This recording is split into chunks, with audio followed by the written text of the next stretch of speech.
क्या राम दोस्तों, क्या आप जानते हैं शास्त्रों के अनुसार भगवान श्री राम जब वनवास गए थे तो उनके वस्त्र कैसे थे, किस रंग के थे। शास्त्रों के अनुसार जब भगवान श्री राम वनवास के लिए गए थे तो उनके वकलत वस्त्र धारण किए थे, जो कि साधारण गेहुए या भूरे रंग के होते हैं। वकलत वस्त्र पेड़ की छाल से बने होते हैं और वनवासियों या सनवासियों के द्वारा ही पहने जाते हैं। भगवान श्री राम, सीता माता और लक्ष्मण ने राजसी वस्त्रों को छोड़कर इन साधारण वस्त्रों को अपनाया था ताकि वे अपने वनवास के जीवन को पूरी सादगी और तपस्वी तरीके से जी सके। इनके वस्त्रों का रंग त्याग, तपस्या और त्याग का प्रतीक माना गया है और यह दर्शाता है कि श्री राम ने अपने राजसी जीवन और सुख सुविधाओं को त्याग दिया था, जो उनसे महान आदर्श और त्यागमय चरित्र को उजागर करता है। राम जी वनवास मिलने की कथा क्या मुख्य कारण क्या उनके पिता राजा दशरथ और दो रानियां कैकेयी और कौशल्या के बीच का घटनाक्रम था। कहानी के अनुसार राजा दशरथ ने अपनी दूसरी रानी कैकेयी पत्नी को कहा था कि एक समय उन्हें युद्ध से बचाया था और कैकेयी ने उस समय राजा दशरथ से 2 वरदान मांगने को वादा रखा था, जिसे दशरथ ने मान लिया। जब राम का राज्य अभिषेक तय हुआ तब मंथरा नाम की दासी कैकेयी ने समझाया, यदि राम राजा बनेंगे तो उनके पुत्र भरत को सिंहासन नहीं मिलेगा। मथुरा के कहने पर कैकेयी ने दशरथ से अपने दोनों वरदान मांगने का निश्चय लिया। उससे पहले वरदान अपने पुत्र भरत के लिए अयोध्या का राज्य मांगा और दूसरे वरदान में राम को 14 वर्ष का वनवास। राजा दशरथ अपने वचनों के प्रति दृढ़ थे और उन्होंने दुखी होते हुए भी कैकेयी के वरदानों का पूरा किया। राम जी ने भी अपने पिताजी का आज्ञा का पालन करते हुए समय ही वनवास जाने का निर्णय लिया, क्योंकि वे धर्म और कर्तव्य के प्रति निष्ठावान थे। लक्ष्मण और सीता भी उनके साथ वनवास को जाने के लिए तैयार हुए। इस तरह राम को वनवास मिला और यही कथा रामायण का मुख्य आधार बनती है। यूं ही लक्ष्मण जी क्रोध भरे वचन बोले कि पृथ्वी डगमगा उठी और दिशाओं के हाथी कांप गए। सभी लोग, सब राजा डर गए। सीता जी के हृदय में हर्ष हुआ और जनक जी संकुचा गए। गुरु विश्वामित्र जी, श्री रघुनाथ जी और सब मुनि मन में प्रसन्न हुए और बार बार पुलकित होने लगे। श्री रामचंद्र जी ने इशारे से लक्ष्मण को मना किया और वे प्रेम सहित अपने पास बैठा लिया। विश्वामित्र जी शुभ समय जानकर अत्यंत प्रेम भरी वाणी से बोले, हे राम उठो, शिव जी का धनुष तोड़ो और हे तात जनक जी का संतान मिटाओ। गुरु जी के वचन सुनकर श्री राम जी ने चरणों में सिर झुकाया। उनके मन में हर्ष हुआ और नए विषाद और वे अपनी एड़ से जवान सिंह को भी लजाते हुए सहज स्वभाव से ही उठ खड़े हुए। मन रूपी उदाचल और रघुनाथ जी रूपी बाल सूर्य उदय होते ही सब संत रूपी कमल खिल उठे और नेत्र रूपी भौरे हर्षित हो गए। राजाओं की आशा रूपी रात्रि नष्ट हो गई। उनके वचन रूपी तारों का समूह का चमकना बंद हो गया। अभिमानी राजा रूपी कुमंद सकुच हो गए और कपटी राजा रूपी उल्लू छिप गए। मुनि और देवता रूपी चकवे शोक रहित हो गए। वे फूल बरसाकर अपनी सेवा प्रकट कर रहे थे। प्रेम सहित गुरु के चरणों की वंदना करके श्री राम जी ने मुनियों से आज्ञा मांगी।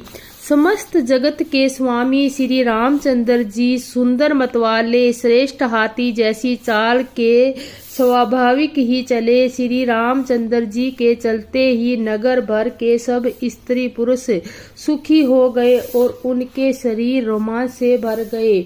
उन्होंने पितर और देवताओं की वंदना करके अपने पुण्यों का स्मरण किया। यदि हमारे पुण्यों का कुछ भी प्रभाव हो तो गणेश गोसाई रामचंद्र जी शिव जी के धनुष को कमल की ठंडी की भांति तोड़ डाले।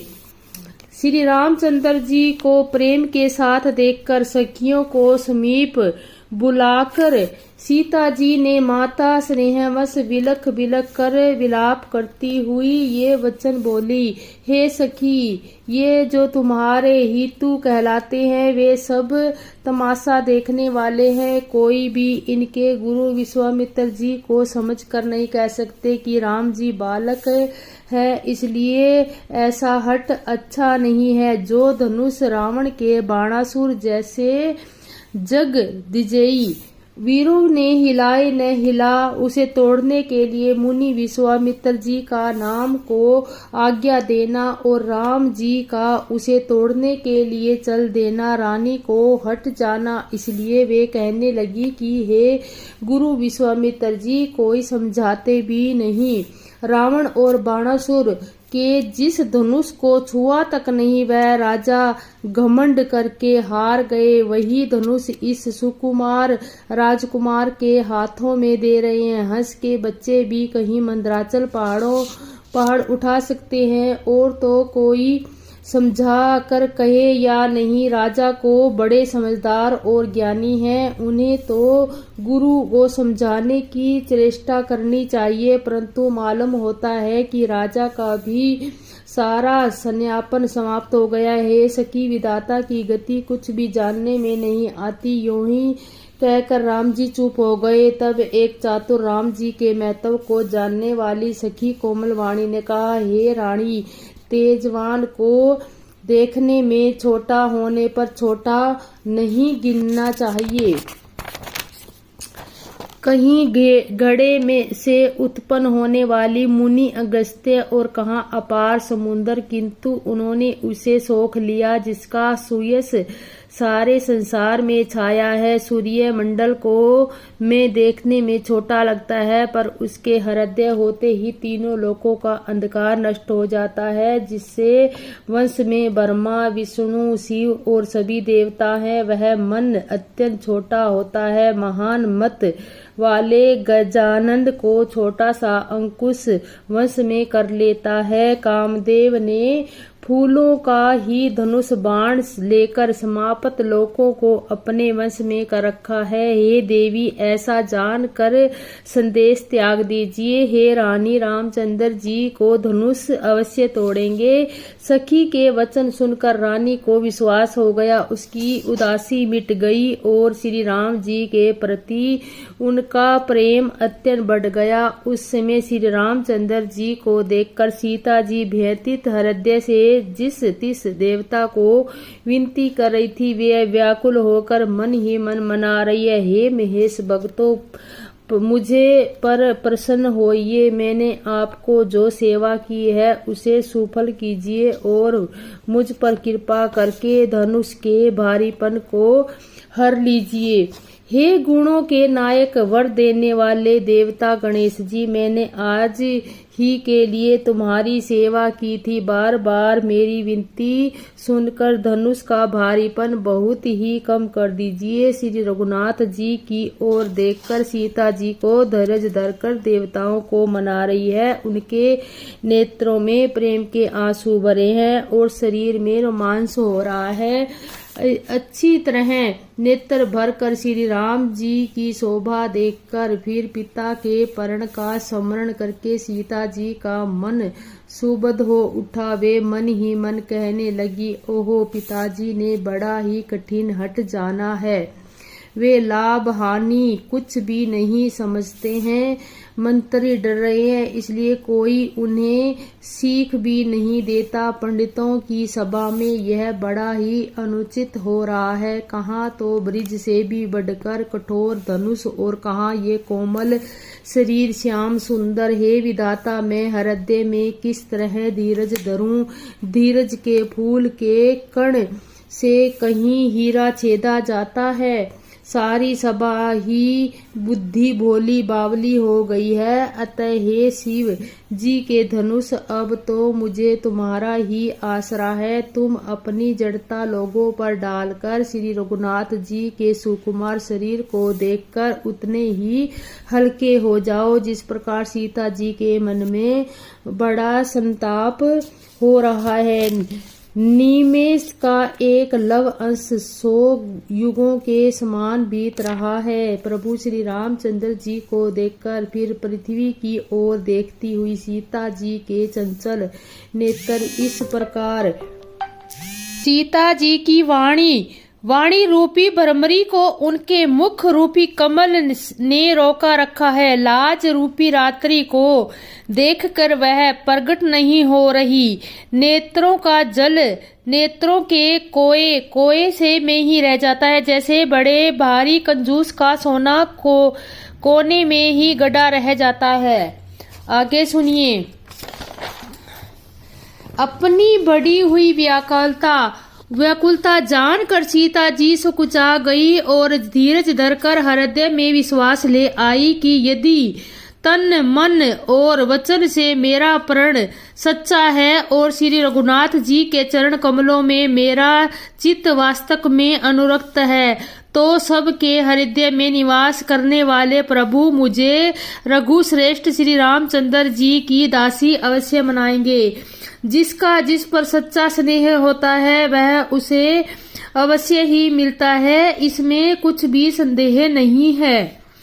प्रभु की ओर देखकर सीता जी ने शरीर के द्वारा प्रेम ठान लिया कि कृपा निधान श्री राम जी सब जान गए हैं। उन्होंने सीता जी को देखकर धनुष की ओर कैसे देखा, कैसे गरुड़ जी छोटे से पाप की ओर देखते हैं।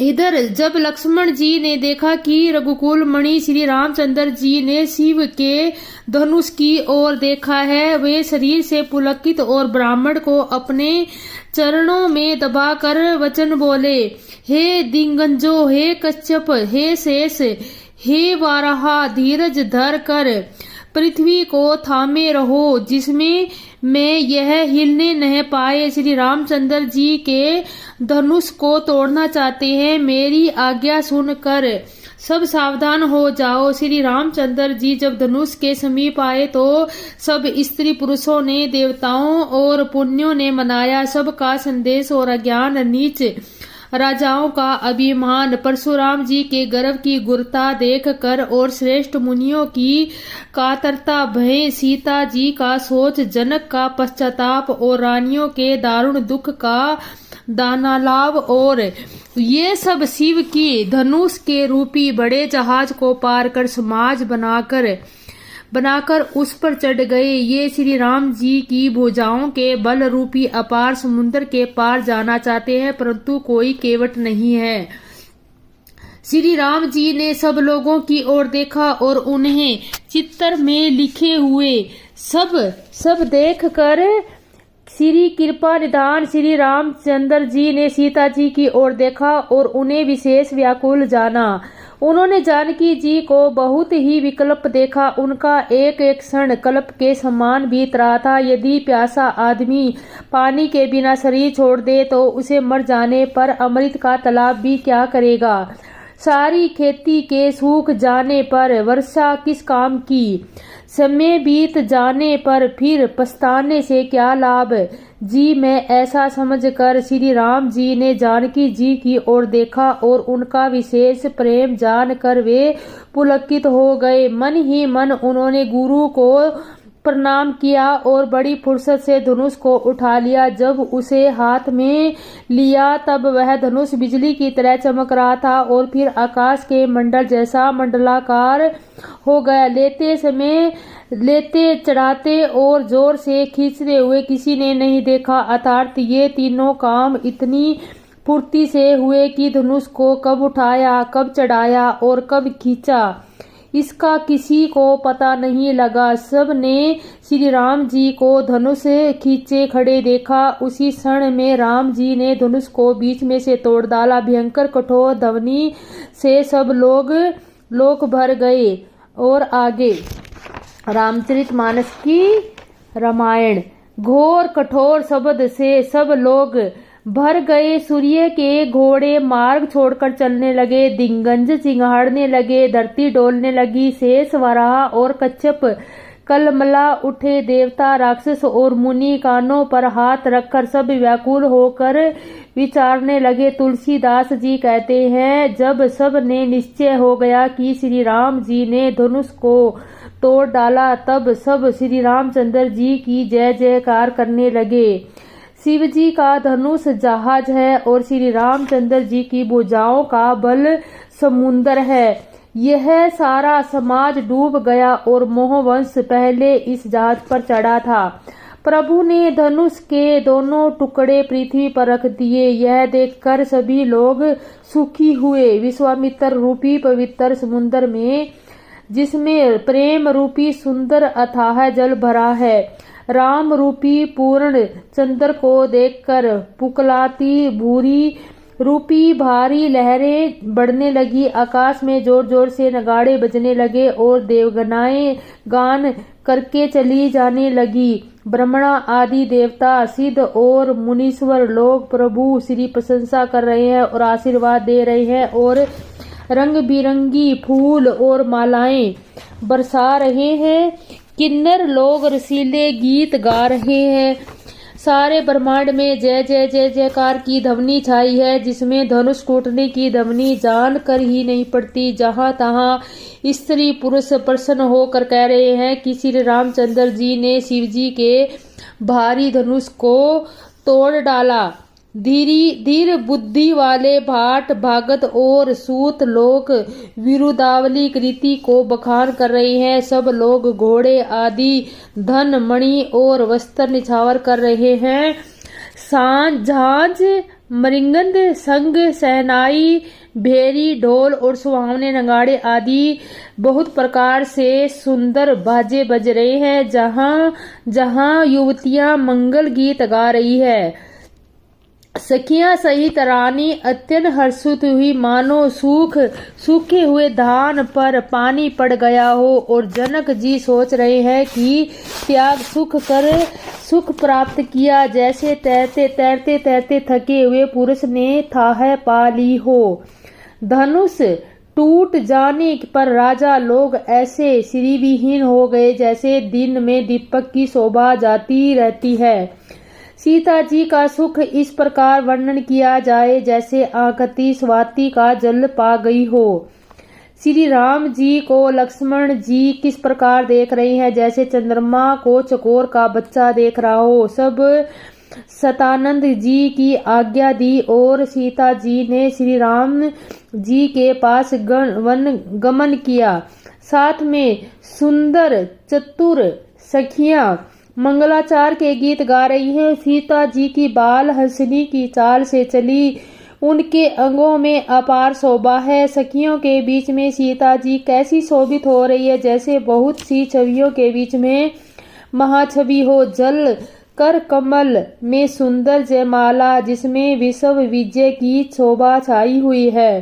सीता जी के शरीर में संकोच है पर मन में परम उत्साह है। उनका यह गुप्त प्रेम। साथ में सुंदर चतुर सखियां मंगलाचार के गीत गा रही हैं। सीता जी बाल हसीनी की चाल से चली, उनके अंगों में अपार शोभा है। सखियों के बीच में सीता जी कैसी शोभित हो रही है, जैसे बहुत ही छवियों के बीच में महाछवि हो। कर कमल में सुंदर जयमाला है, जिसमें विश्व विजय की शोभा छाई हुई है। सीता जी के शरीर में संकोच है पर मन में परम उत्साह है। उनका यह गुप्त प्रेम किसी को नहीं जान पड़ रहा। समीप जाकर श्री राम जी की शोभा देखकर राजकुमारी सीता जी चित्तर में लिखी सी रह गई। चतुर सखी ने यह सब देखकर समझा कर कहा, सुहावनी जयमाला पहनाओ। यह सुनकर सीता जी ने दोनों हाथों से माला उठाई और प्रेम के विवश होने से पहनाई नहीं जाती और मानो डांडियों सहित दो कमल चंद्रमा को डराते हुए जयमाला दे रहे हों। इस छवि को देखकर सखियां गाने लगी। तब सीता जी ने श्री राम जी के गले में जयमाला पहना दी। श्री रघुनाथ जी के हृदय में जयमाला देखकर देवता फूल बरसाने लगे। समस्त राजागण इस प्रकार संकुचा गए जैसे सूर्य को देखकर कुमुद का समूह सिकुड़ गया हो। नगर और आकाश में बाजे बजने लगे। दुष्ट लोग उदास हो गए और सज्जन लोग प्रसन्न हो गए। देवता, किन्नर, मनुष्य, नाग, मुनीश्वर जय जयकार करके आशीर्वाद दे रहे हैं।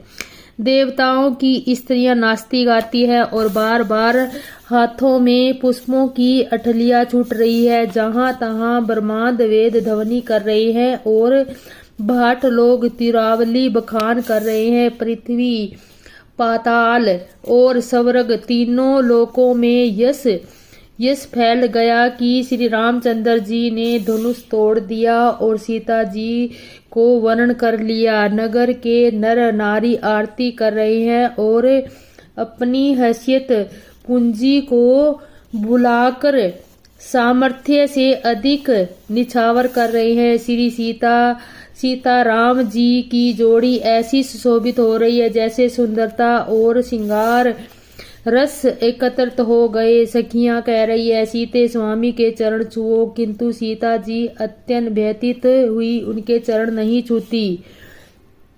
गौतम जी और स्त्री अहिल्या की गति का स्मरण करके सीता जी श्री राम जी के चरणों को हाथों से स्पर्श नहीं कर रही। सीता जी अलौकिक प्रीति जानकर रघुकुल मणि श्री रामचंद्र जी मन ही मन हंसे।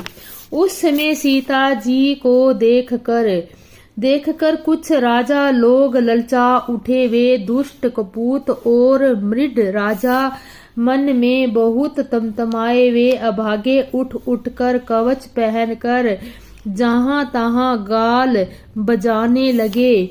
कोई कहते हैं सीता जी को छीन लो और दोनों राजकुमारों को पकड़कर बांध लो। धनुष तोड़ने से ही चाह नहीं सरेगी। हमारे जीते जी राजकुमारी को कौन ब्याह सकता है। यदि जनक कुछ सहायता करे तो युद्ध में दोनों भाइयों सहित उसे भी जीत लो। ये वचन सुनकर साधु राजा बोले, इस राज समाज को देखकर जो लाज और लजा गई है, अरे तुम्हारा बल प्रताप वीरता बढ़ाई और नाक को ध्वनि के साथ ही चली गई। वही वीरता थी कि अब कहाँ से मिली।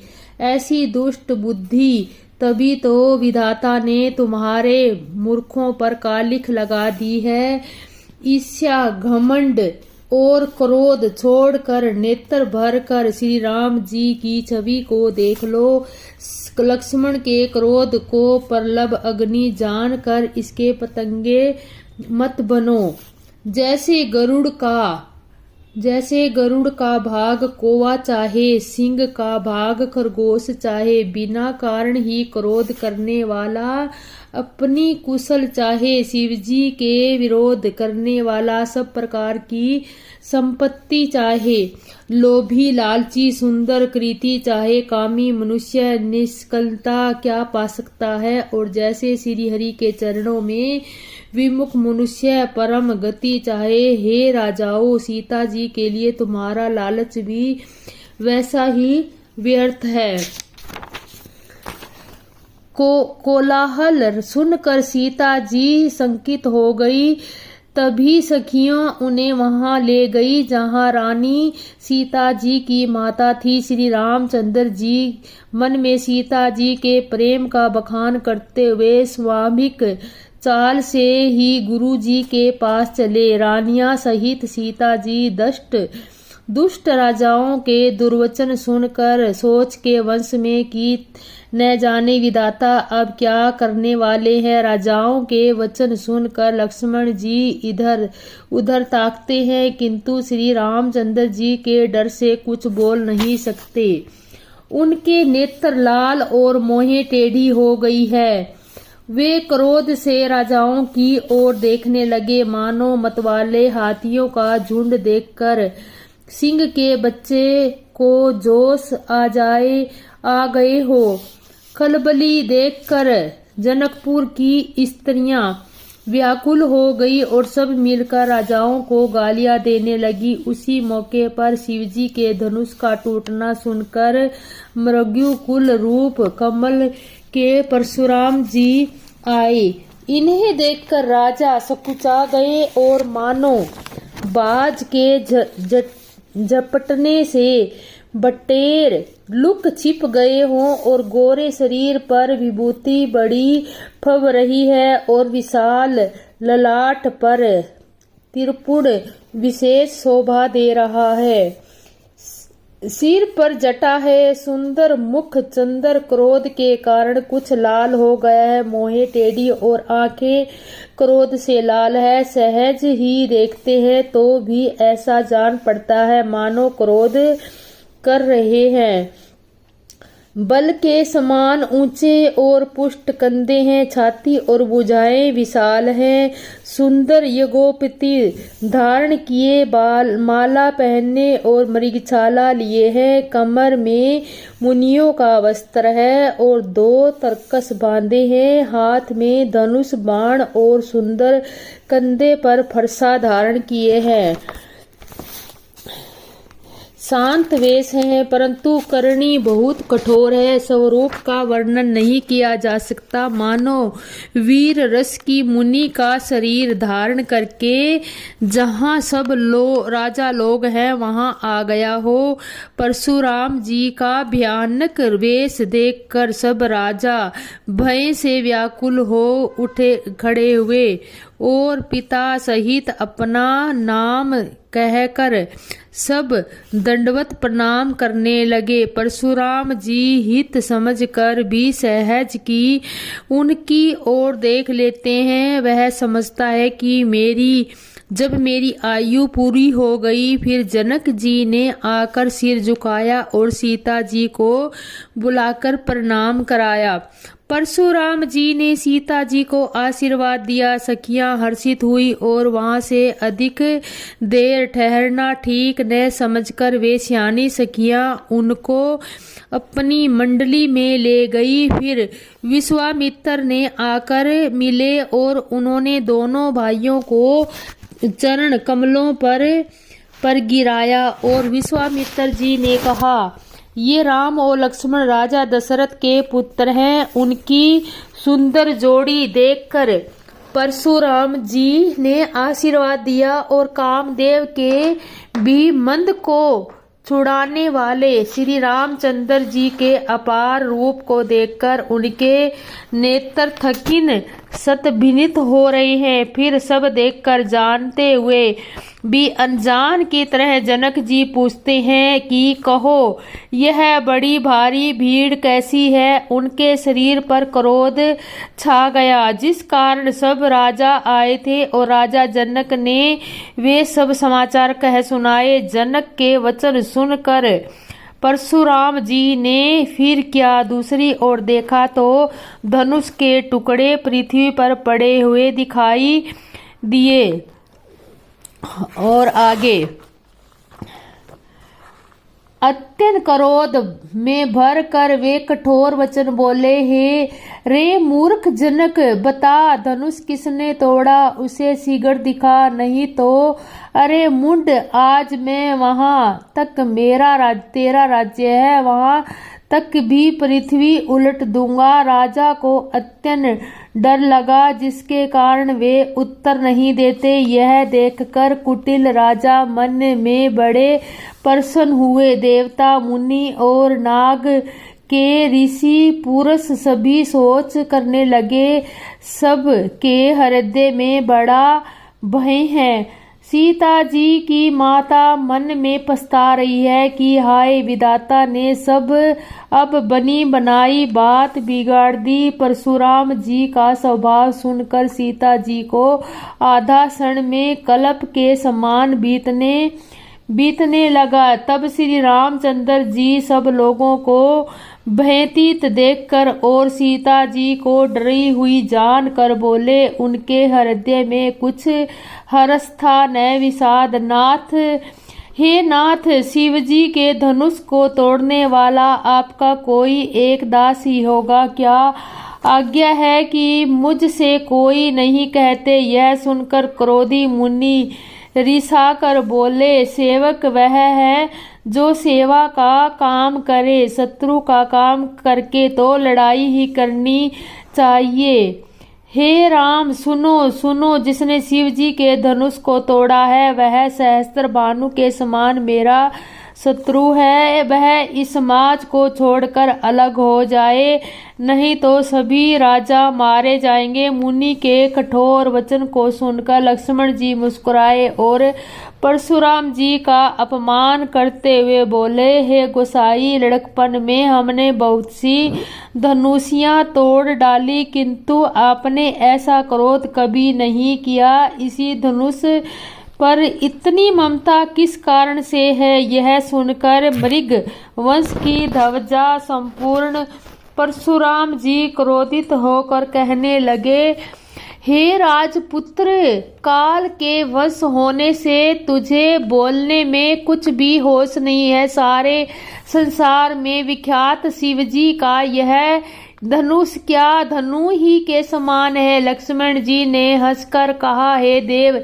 सुनिए, हमारे जान में तो सभी धनुष एक ही जैसे ही है, पर उस पुराने धनुष को तोड़ने में क्या हानि लाभ। श्री रामचंद्र जी ने मुझे नवीन के धोखे में देखा था, फिर यह तो छूते ही टूट गया। इसमें रघुनाथ जी का भी कोई दोष नहीं है। मुनि, आप बिना ही कारण किस लिए क्रोध करते हैं? परशुराम जी अपने फरेबे की ओर देखकर बोले, अरे दुष्ट, तूने मेरा स्वभाव नहीं सुना।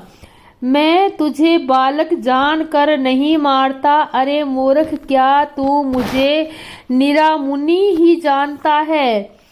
मैं बाल ब्रह्मचारी और अत्यंत क्रोधी हूँ। क्षत्रिय कुल का शत्रु तो विश्व भर में विख्यात है।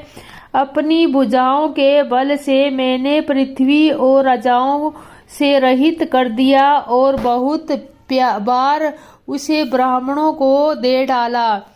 हे राजकुमार, सहस भानु की भुजाओं को काटने वाले मेरे इस फरेबे को देख। अरे राजा के बालक, तू अपने माता पिता की सोच के वंश में न रहकर मेरा फरसा बड़ा भयानक है। वह गर्भों के बच्चों का भी नाश करने वाला है। लक्ष्मण जी ने हंसकर कहा, ओहो मुनिवर, तो अपने को बड़ा भारी योद्धा समझने हैं, बार बार मुझे कुल्हाड़ी दिखाते हैं, फूंक कर पहाड़ उड़ाना चाहते हैं। और आगे, यहाँ कोई कुम्हड़े की बत्तियां छोटा कच्चा फल नहीं है। दो तर्जनी सबके आगे है कि उंगली को देखते ही मर जाती है। कुठार और धनुष बाण देखकर ही मैंने कुछ अभिमान सहित कहा था कि भृगुवंशी समझकर, यगो व पतित देखकर, तो जो कुछ आप कहते हैं उसे मैं क्रोध को रोक कर सह लेता हूँ। देवता, ब्राह्मण, भगवान के भक्त और गो, इस पर हमारे कुल में वीरता नहीं दिखाई जाती, क्योंकि इन्हें मारने से पाप लगता है और इनके हार जाने पर अपकीर्ति होती है। इसलिए आप मारें तो भी आपके पैरों में ही पड़ना चाहिए। आपका एक एक वचन करोड़ों वृजों के समान है। धनुष, बाण और कुठार और व्यर्थ ही धारण करते हैं। इन्हें धनुष, बाण और कुठार को देखकर मैंने कुछ अनुचित कहा हो तो उसे हे धीर महामुनि क्षमा कीजिए। यह सुनकर भृगवंशी परशुराम जी क्रोध के साथ गंभीर वाणी बोले, हे विश्वामित्र, सुनो, यह बालक बड़ा कुबदी और कुटिल है। काल के वंश में कर यह अपने कुल का घातक बन रहा है। यह सूर्यवंशी रूपी पूर्ण चंद्र का कलंक है। यह बिल्कुल उद्दंड, मूर्ख और निडर है। अभी क्षण भर में यह काल का ग्रास हो जाएगा। मैं पुकार कर कह देता हूँ, फिर मेरा दोष नहीं है। यदि तुम इसे बचना चाहते हो तो हमारे प्रताप, बल, क्रोध बतला कर इसे मना कर दो। लक्ष्मण जी ने कहा, हे मुनि, आपका यश आपके रहते दूसरा कौन वर्णन कर सकता है। चूंकि आपके अपने ही मुँह से अपनी करनी और अपने अनेक बार बहुत प्रकार से वर्णन की है और इतने पर ही संतोष न हुआ तो फिर कुछ भी कह डालिए। क्रोध रोककर असदा दुख मत दीजिए। आप वीरता का व्रत धारण करने वाले, धैर्यवान और शोभ रहित है। गाली देते शोभा नहीं पाता। शूरवीर तो युद्ध में करनी करती है कहकर अपने को नहीं जनाते। शत्रु और युद्ध में उपस्थित पाकर कायर ही अपने प्रताप की डिंग मारा करते हैं। आप तो मानो काल को हाँक लगाकर बार बार उसे मेरे लिए बुलाते हैं। लक्ष्मण जी के कठोर वचन सुनते ही परशुराम जी ने अपने भयानक फरसे को सुधार कर हाथ में ले लिया है। अब लोग मुझे दोष न दे, यह कड़वा बोलने वाला बालक मारे जाने के ही योग्य है। इसे बालक ने देखकर मुझे बहुत बचाया, पर अब वह सचमुच मरने ही वाला है। विश्वामित्र ने कहा, अपराध क्षमा कीजिए। बालक के दोष और गुण को साधु लोग नहीं गिनते। परशुराम जी बोले, तीखी धार का कुठार में दया रहित और क्रोधी, और यह गुरु द्रोणों और अपराधी मेरे सामने है। उत्तर दे दिया, इतने पर भी इसे बिना मारे छोड़ रहा हूँ सो है विश्वामित्र केवल तुम्हारे शील प्रेम से, नहीं तो इस कठोर कुठार से काट कर थोड़े ही परिश्रम से गुरु से उष्ण हो जाता है। विश्वामित्र जी ने हृदय से लगाकर कहा, मुनि को हरा ही हरा सूझ रहा है। अर्थात समर्थ विजयी होने के कारण यह श्री राम जी का परम साधारण क्षेत्रीय की समझ रहे हैं, किंतु यह लोहमयी केवल फौलाद की बनी हुई खांड, खाड़ा, अखंड और उख को ही रास है, खांड नहीं है जो मुंह में लेते ही गल जाए। खेद है मुनि अब भी बेसमझ बने हुए हैं, इनके प्रकार को नहीं समझ लेते। लक्ष्मण जी ने कहा, हे मुनि, आपके शील में कौन नहीं जानता, यह संसार भर में प्रसिद्ध है। आप माता पिता से अच्छी तरह उड़सण हो ही गए हैं। अब गुरु का ऋण रहा, जिसका जी में सोच लग रहा है, वह मानो हमारे ही मत्थे चढ़ा हुआ था। बहुत दिन हो गए, इसमें ब्याज भी बहुत बढ़ गया होगा, और अब किसी हिसाब से करने वाले को बुला लाइए तो मैं तुरंत थैली खोल कर दे दूं।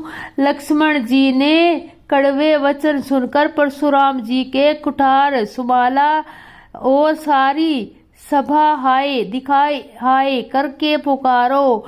लक्ष्मण जी ने कहा, हे श्रीकृष्ण, आप मुझे परसा रहे हो और पर साधुओं राजाओं के शत्रु मैं ब्राह्मण समझकर बचा रहा हूँ। आपको कभी कर्णधीर बलवान वीर नहीं थे, यह ब्राह्मण देवता है। आप घर ही खड़े हैं, यह सुनकर अनुचित है और कहकर सब लोग पुकार उठे। तब श्री रघुनाथ जी ने इशारे से लक्ष्मण जी को रोक लिया।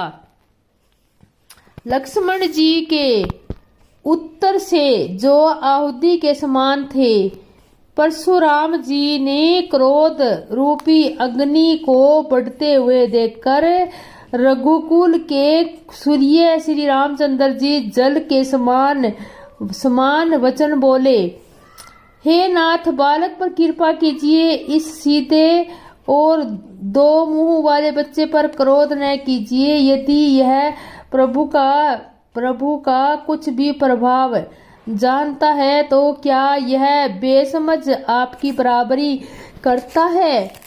बालक यदि कुछ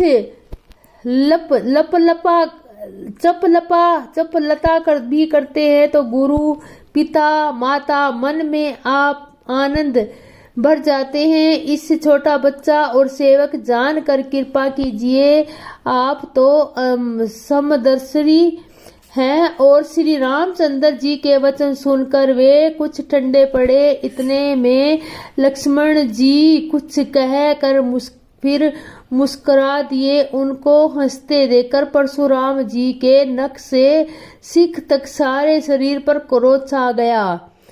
उन्होंने कहा कि हे राम, तेरा भाई बड़ा पापी है।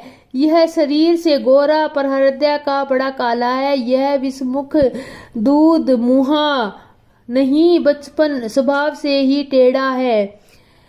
तेरा अनुसरण नहीं करता, तेरे जैसा शीलवान नहीं है। यह नीच मुझे काल के समान ही देखता है। लक्ष्मण जी ने हंसकर कहा, हे मुनि सुनिए, आप क्रोध पाप का मूल है। जिसके वंश में होकर मनुष्य अनुचित कर्म कर बैठते हैं और विश्व भर प्रतिकूल चलते का अहित करते हैं। हे मुनिराज, मैं आपका दास हूँ। अब क्रोध त्याग कर दया कीजिए।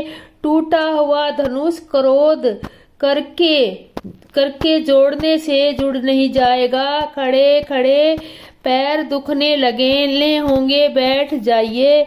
और यदि धनुष अत्यंत ही प्रिय हो तो कोई उपाय किया जाए और किसी बड़े गुणी कारीगर को बुलवा कर जुड़वा दिया जाए। लक्ष्मण जी के बोलने से जनक जी डर जाते हैं और कहते हैं, बस चुप रहिए, अनुचित बोलना अच्छा नहीं। जनकपुर स्त्री पुरुष थर थर कांप रहे हैं और मन ही मन कह रहे हैं कि जनकपुर के स्त्री पुरुष छोटा राजकुमार बड़ा ही खोटा है। लक्ष्मण जी निर्भीक वाणी सुन सुनकर परशुराम जी का शरीर क्रोध से जला जा रहा है और उनके बल की हानि हो रही है। और आगे,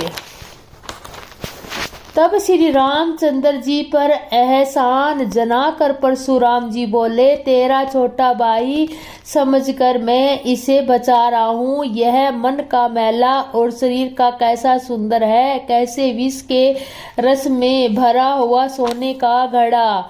यह सुनकर लक्ष्मण जी फिर हंसे। जब श्री रामचंद्र जी ने तिरछी नजर से उनकी तरफ देखा और जिससे लक्ष्मण जी सकुचा कर विपरीत बोलना छोड़कर गुरुजी के साथ चल पड़े। श्री रामचंद्र जी ने दोनों हाथ जोड़कर अत्यंत विनती के साथ कोमल और शीतल वाणी बोले, हे नाथ सुनिए, आप तो स्वभाव से ही सुजान हैं। आप बालक के वचन पर ध्यान न दीजिए, उसे सुना अनसुना कर दीजिए।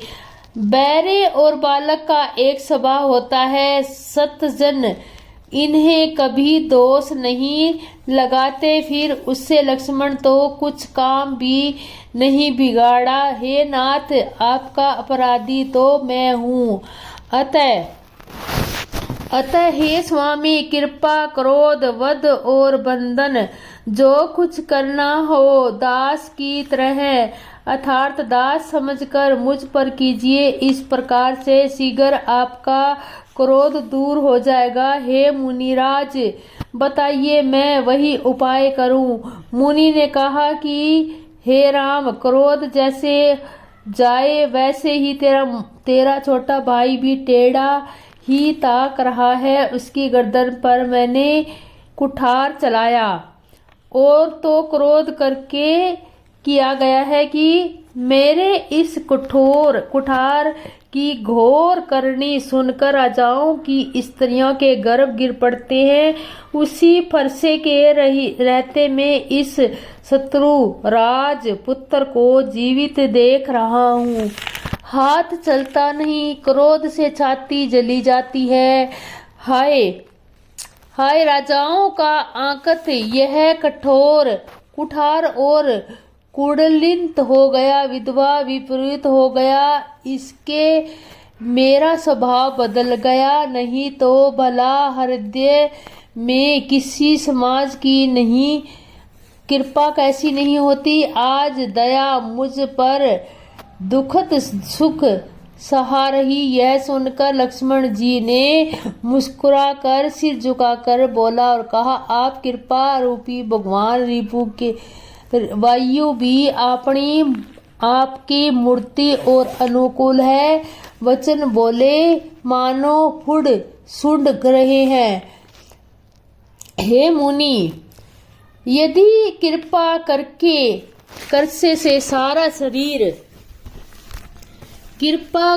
से सारा शरीर जल जाता है, तो क्रोध होने पर तो शरीर की रक्षा विधाता ही करते हैं। परशुराम जी ने कहा, हे जनक, देख यह मूर्ख बालक हट करके यमपुरी में घर निवास करना चाहता है।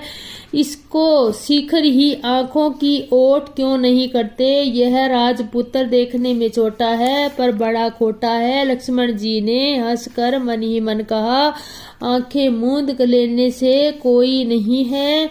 जब परशुराम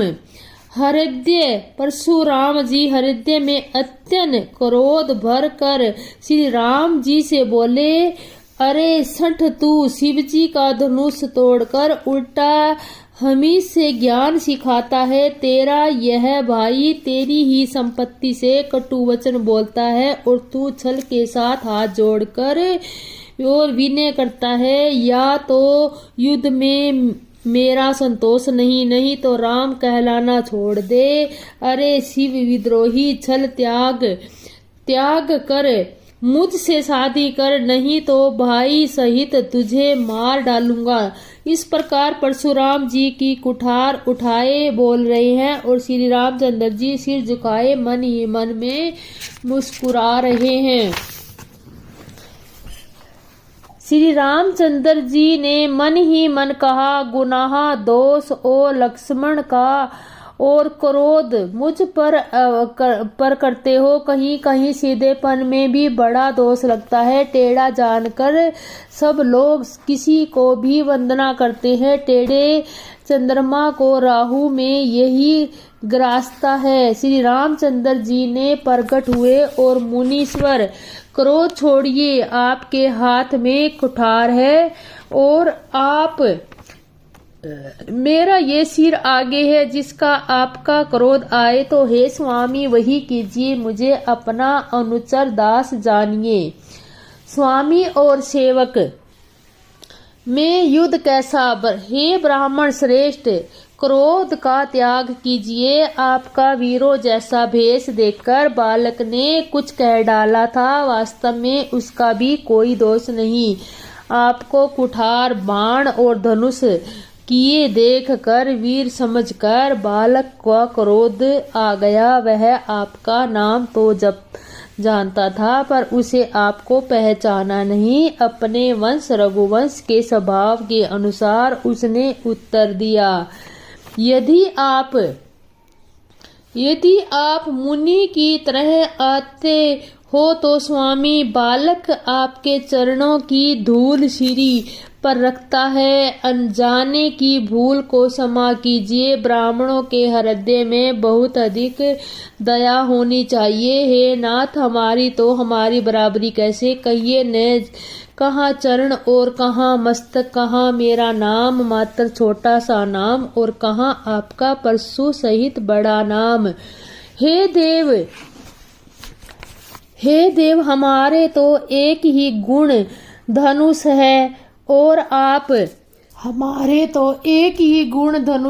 आपके परम पवित्र सम, दम, तप, सोच, क्षमा, सरलता, ज्ञान, विज्ञान और आस्तिकता, ये 9 गुण हम तो सब प्रकार से आपसे हारे हैं। विप्र, हमारे अपराधों को क्षमा कीजिए। श्री रामचंद्र जी ने परशुराम जी को बार बार मुनि और विप्र कहा। तब बुरक्षतिपति परशुराम जी कुपीर होकर अथवा क्रोध की हंसी हंसकर बोले, तू भी अपने भाई के समान टेढ़ा है। तू मुझे नीरा ब्राह्मण ही समझता है, मैं जैसा विप्र हूँ मुझे सुनाता है। धनुष को सुरवा ब्राह्मण और आहुति को मेरे क्रोध को अत्यंत भयंकर अग्नि जान। चतुर्गिणी सेना सुंदर सुमुथाएं, यज्ञ में जलाई जाने वाली लकड़ियां, बड़े बड़े राजा उसमें आकर बलि के पशु हुए, जिनको मैंने इसी फरसे से काटकर बलि दिया। ऐसे करोड़ों जप युक्त रण यज्ञ मैंने किया, अर्थात जैसे मनोचारण पूर्वक स्वाहा शब्द के साथ आहुति दी जाती है, उसी प्रकार मैंने पुकार पुकार कर राजाओं की बलि दी है। मेरा प्रभाव मुझे मालूम नहीं, इसी से तूने ब्राह्मण के धोखे से मेरा निरादर कर बोल रहा है। धनुष तोड़ डाला, इससे तेरा घमंड बहुत बढ़ गया है। ऐसा अहंकार मानो राम को जीवित ही कर खड़ा है। श्री रामचंद्र जी ने कहा, हे मुनि, विचार कर बोलिए, आपका क्रोध बहुत बड़ा है और मेरी भूल बहुत छोटी है। पुराना धनुष था, छूते ही टूट गया, मैं इस कारण अभिमान करूं। हे मृगनाथ, यदि हम सचमुच ब्राह्मण कहकर निरादर करते हैं तो वह सत्य सुनिए। फिर संसार में ऐसा कौन योद्धा है जिसे हम डर के मारे मस्तक झुकाएं। और आगे कहानी में बने रहिएगा। जय सिया राम। दोस्तों, देवता, दैत्य, राजा या बहुत से योद्धा, वे चाहे बल में हमसे बराबर हो, चाहे अधिक बलवान हो, यदि रण में हमें कोई भी ललकारे तो हम उससे संपूर्ण लड़ेंगे, चाहे काल ही क्यों न हो। क्षत्रिय का शरीर धर कर जो युद्ध में डर गया, वह उस नीच ने अपने कुल का कलंक लगा दिया। मैं स्वभाव से ही कहता हूँ, कुल की प्रशंसा करके नहीं, बल्कि रघुवंशी मणि में काल से भी नहीं डरते हैं। ब्राह्मण वंश की ऐसी ही प्रवक्ता महिमा है। जो आप से डरता है वह सब ने निर्भय हो जाता है, अथवा जो भवें निर्भय होता है वह भी आप से डरता है। श्री रघुनाथ जी के कोमल और रहस्यपूर्ण वचन सुनकर परशुराम जी की बुद्धि के पर्दे खुल गए। परशुराम जी ने कहा, हे राम, हे लक्ष्मीपति, धनुष को हाथ में लीजिए और इसे खींचिए, जिससे मेरा संदेह मिट जाए। परशुराम जी ने धनुष देने लगे, तब वह आप से ही चला गया। वह परशुराम जी के मन में बड़ा आश्चर्य हुआ। तभी उन्होंने श्री राम जी का प्रभाव जाना। उनका शरीर पुलकित और प्रफुल्लित हो गया। वे हाथ जोड़कर सुंदर वचन बोले। प्रभु उनके हृदय में समाता न था। और हे रघुकुल रूपी कमल वश के पूर्ण, और हे राक्षसों के कुल रूपी घने जंगल को जलाने वाले अग्नि, आपकी जय हो। हे देवता, ब्राह्मण और गौ का हित करने वाले, आपकी जय हो, जय हो। हे मंद मोह क्रोध और भ्रम के हरने वाले, आपकी जय हो। हे विनय, शीतल, सिरिया आदि गणों और सेवकों को सुख देने वाले, सभी सुंदर और शरीर से करोड़ों कामदेवों की छवि धारण करने वाले, आपकी जय हो। मैं एक सुख से आपकी क्या प्रशंसा करूं। हे महादेव जी के मन में रूपी मान सरोवर के हंस, आपकी जय हो। मैंने अनजान में आपको बहुत से अनुचित वचन कहे, यह क्षमा कीजिए।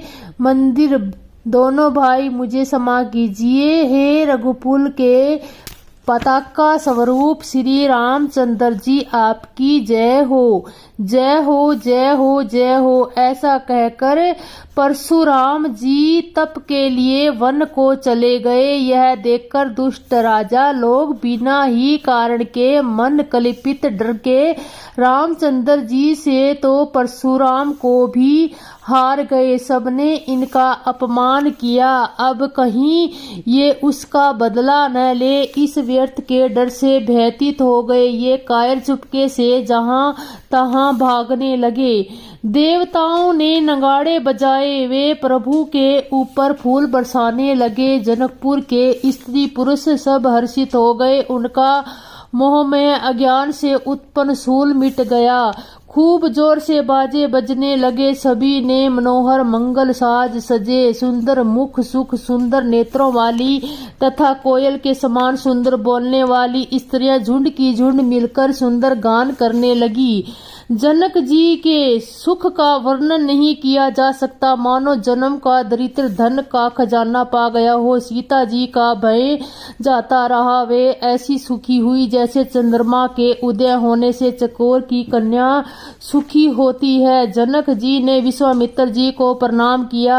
प्रभु ही की कृपा से श्री रामचंद्र जी ने धनुष तोड़ो। दोनों भाइयों ने मुझे कृतार्थ कर दिया। हे स्वामी, अब जो उचित हो सके वो कहिए और आगे की कहानी आप सुनते रहना। मुनि ने कहा, हे चातुर नरे सुनो, यो तो विवाह धनुष के अधीन था। धनुष के टूटते ही विवाह हो गया। देवता, मनुष्य और नाग सभी किसी को यह मालूम है। तदापि तू जाकर अपने कुल का जैसा व्यवहार हो ब्राह्मण कुल के बुढ़ों और गुरुओं से पूछकर और वेदों से वर्णित जैसा आचार हो वैसा करो। जाकर अयोध्या को दूत भेजो जो राजा दशरथ को बुला लावे। राजा ने प्रसन्न होकर कहा, हे कृपालु, बहुत अच्छा। और उसी समय दूतों को बुलाकर भेज दिया। फिर सब महाजनों को बुलाया और सब ने आकर राजा को आदर पूर्वक सिर झुकाया। राजा ने कहा, बाजार, रास्ते, घर, देवालय और सारे नगरों को चारों ओर से सजाओ।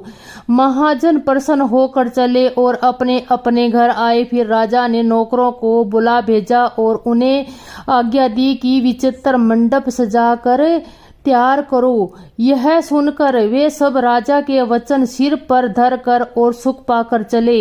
उन्होंने अनेक कारीगरों को बुला भेजा और मंडप बनाने में कुशल और चतुर थे। उन्होंने ब्रह्मा की वंदना करके कार्य प्रारंभ किया और पहले सोने के केले और खंबे बनाए, हरी हरी मणियों, पन्ने के पत्ते और फल बनाए तथा पगराज मणियों, मणिक के फूल बनाए। मंडप की अत्यंत विचित्र रचना देखकर ब्रह्मा जी का मन भी फूल गया। और आगे बांस सब हरी भरी मणियों, पन्ने के सीधे सीधे और गांठों से युक्त ऐसे बनाए जो पहचाने नहीं कि मणियों के हैं या साधारण जाते हैं। सोने के सुंदर नाग बेली, पान के लल्ला बनाए जो पत्तों सहित ऐसी भली मालूम होती है कि पहचानी नहीं जाती। उसकी नाग बेली को रचकर और पिचकारी करके बंधक बनाए। बीच बीच में मोतियों की सुंदर झालरें हैं। माणिक पन्ने, हीरे और फिरोजे जैसे रत्नों को चीर कर, कोर कर और पिचकारी करके इनके लाल, हरे, सफेद और फिरोजी रंग के कमल बनाए। भंवरे और बहुत रंगों के पक्षी बनाए जो हवा के सहारे गूंजते और कूंजते थे। खंभों पर देवताओं की मूर्तियां गढ़कर निकली जो सब मंगल द्रव्य लिए खड़ी थी। गज मुकाओं के सहज की सुहावने अनेक तरह के चौक पुराए हैं। नील मणि को कोर कर अत्यंत सुंदर आम के पत्ते बनाए। सोने के बोर, आम के फूल और रेशम की डोरी से बंधे हुए पन्ने के बने फूलों के गुच्छे सुशोभित हैं। ऐसे सुंदर और उत्तम बंदरवार बनाए जो कामदेव कामदेव ने फंदे सजाए हों, अनेक मंगल कलश और सुंदर ध्वजा पताका पर्दे और चंवर बनाए जिसमें मणियों के अनेक सुंदर दीपक हैं। वे विचित्र मंडप का तो वर्णन नहीं किया जा सकता। जिस मंडप में श्री जानकी जी दुल्हन होगी, जिस कवि की ऐसी बुद्धि है जो उसका वर्णन न कर सके, जिस मंडप में रूप में और गुणों के समुद्र श्री रामचंद्र जी दूल्हा होंगे, वह मंडप तीनों लोकों में प्रसिद्ध होना ही चाहिए। जनक जी के महल की जैसी शोभा है, वैसी ही शोभा नगर के प्रत्येक घर की दिखाई देती है। और आगे हमारे चैनल पर बने रहना। उस समय जिससे तिरहुत को देखा, उसे 14 भुवन तुच्छ जान पड़े। जनकपुर के नीच के घर भी उस समय जो संपदा सुशोभित थी, उसे देखकर इंद्र भी मोहित हो जाता था। जिस नगर में साक्षात लक्ष्मी जी कपट से स्त्री का सुंदर भेष बनाकर बसती है, उस पुर की शोभा का वर्णन करने में सरस्वती और शेष भी सकुचाते हैं। जनक जी के दूत श्री रामचंद्र जी की पवित्र पूरी अयोध्या में पहुँचे। सुंदर नगर देखकर वे हर्षित हुए। राज द्वार पर जाकर उन्होंने खबर भेजी। राजा दशरथ जी ने सुनकर उन्हें बुला लिया। दूत ने प्रणाम करके चिट्ठी दी। प्रसन्न होकर राजा ने स्वयं उठकर उसे लिया और चिट्ठी पढ़ते समय उनकी आंखों में जल छा गया, शरीर पुलकित हो गया और छाती भर आई। हृदय में राम और लक्ष्मण है, हाथ में सुंदर चिट्ठी है। राजा उसे हाथ में लिए ही रह गए, खट्टी मीठी कुछ भी ना कह सके। फिर धीरज धरकर उन्होंने पत्रिका पढ़ी। सारी सभा सच्ची बात सुनकर हर्षित हो गई। भरत जी अपने मित्रों और भाई शत्रुघ्न के साथ जहां भी खेलते थे, वहीं समाचार पाकर वे आ गए। बहुत प्रेम से सकुचाता हुए पूछने लगे, पिताजी चिट्ठी कहाँ से आई? हमारे प्राणों से प्यारे भाई, दोनों भाई, कहिए सकुशल तो है जो इस देश में है। स्नेह से सने को वचन सुनकर राजा ने फिर से चिट्ठी पढ़ी। चिट्ठी सुनकर दोनों भाई पुलकित हो गए। स्नेह इतना अधिक हो गया कि वह शरीर में समाता नहीं। भरत जी का पवित्र प्रेम देखकर सारी सभा के विशेष सुख पाया। जब राजा दूत को पास बैठाकर मन को हरने वाले मीठे वचन बोले, भैया कहो दोनों बच्चे कुशल से तो हैं? तुमने तो अपनी आंखों से उन्हें अच्छी तरह देखा है न? सांवले और गोरे शरीर वाले वे धनुष और तरकस धारण किए रहते हैं। किशोर अवस्था में विश्वामित्र मुनि के साथ हैं। तुम उनको पहचानते हो तो उनका स्वभाव बताओ। राजा प्रेम के विशेष वश में होने से बार बार इस प्रकार वह पूछ रहे हैं। जिस दिन से मुनि उन्हें अपने साथ ले गए हैं, तभी से आज ही हम सच्ची खबर पाई है। कहो तो महाराज जनक ने उन्हें कैसे पहचाना? ये प्रिय प्रेम भरे वचन सुनकर दूत मुस्कुराए। दूत ने कहा, हे राजाओं, मुकुटमणि सुनिए, आपके समान धन्य और कोई नहीं है, जिसके राम लक्ष्मण जैसे पुत्र हैं, जो दोनों विश्व के विभूषण हैं। आपके पुत्र पूछने योग्य नहीं है। वे पुरुष सिंह दोनों लोकों के प्रकाश स्वरूप है, जिनके यश के आगे चंद्रमा मलिन और प्रताप के आगे सूर्य शीतल लगता है। हे नाथ, उनके लिए आप कहते हैं कि उन्हें कैसा पहचानना? क्या सूर्य को हाथ में दीपक लेकर देखा जाता है? तो सीता के स्वयंवर में अनेकों राजा और एक से एक बढ़कर योद्धा एकत्रित हुए थे, परंतु शिव जी के धनुष को कोई भी नहीं हटा सका। सारे बलवान वीर हार गए। तीनों लोकों में जो वीरता की अभिमानी थे, शिव जी के धनुष ने सबकी शक्ति तोड़ दी। और आगे हमारे चैनल पर बने रहना। बाणासुर जो सुमेरु को भी उठा सकता था, वह भी हृदय में हार कर परिक्रमा करके चला गया, और जिसने खेल से ही कैलाश को उठा लिया, वह रावण भी उस सभा में पराजय को प्राप्त हुआ। हे महाराज सुनिए, वहाँ रघुवंशमणि श्री रामचंद्र जी बिना ही प्रयास शिव जी के धनुष को वैसे ही तोड़ डाला जैसे हाथी कमल की डंडी को तोड़ डालता है। धनुष टूटने की बात सुनकर परशुराम जी क्रोध भर आए और उन्होंने बहुत प्रकार से आंखें दिखाई। अंत में उन्होंने भी श्री रामचंद्र जी का बल देखकर उन्हें अपना धनुष दे दिया और प्रमुख बहुत प्रकार विनती करके वन को गमन किया। हे राजन, जैसे ही श्री रामचंद्र जी अतुलनीय बली हैं, वैसे ही तेज निधान लक्ष्मण जी भी हैं, जिनके देखने मात्र से राजा लोग ऐसे कांप उठते हैं जैसे हाथी सिंह के बच्चे के ताकने से कांप उठते हैं। हे देव, आपके दोनों बालकों को देखने के बाद अब आंखें के नीचे कोई आता ही नहीं, हमारी दृष्टि पर कोई चढ़ता ही नहीं। प्रेम प्रताप और वीर रस में पगी हुई दूतों की वचन रचना सबको बहुत प्रिय लगती है। सभा सहित राजा प्रेम में मगन हो गए और दूतों को निछावर देने लगे। उन्होंने निछावर देते देखकर यह नीति विरुद्ध है ऐसा कहकर दूत अपने हाथ